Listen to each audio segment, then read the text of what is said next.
Времена, когда медицина хронически недополучала деньги, похоже, уже прошли. В бюджете республики на следующие 3 года только на закупку оборудования заложено 200 миллионов рублей.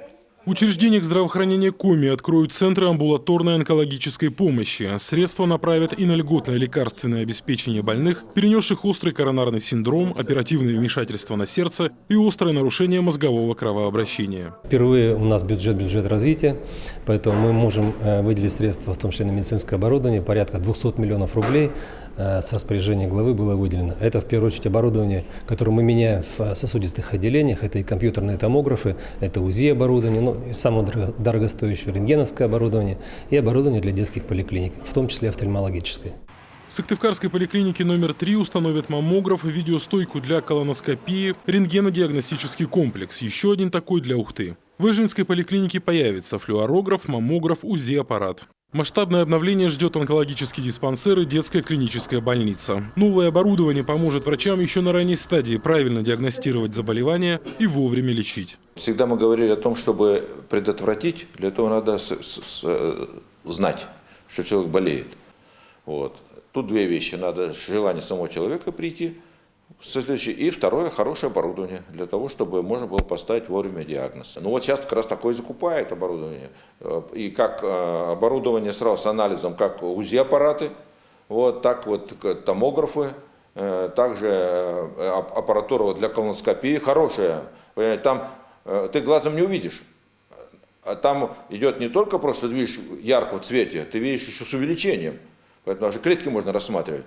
Для 13 медучреждений закупят 23 передвижных диагностических комплекса. Это небольшая поликлиника на колесах. Ранее подобный комплекс появился в Ухте. В салоне КАМАЗа 3 кабинета, принимает акушер-гинеколог. Есть диагностический кабинет, УЗИ-аппарат, электрокардиограф, спирограф.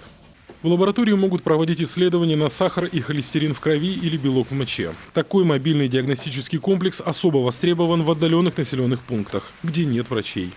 Плюс мы проводим все профилактические мероприятия. То есть это диспансеризация, это профилактические медицинские осмотры, что на сегодняшний день актуально, это иммунизация населения. И мы выезжаем не только в дальние территории, но и на территории города. То есть мы можем расположить свой мобильный комплекс рядом с каким-то крупным предприятием, с университетом и обслуживать наших пациентов уже удобно, комфортно, практически рядом с рабочим местом.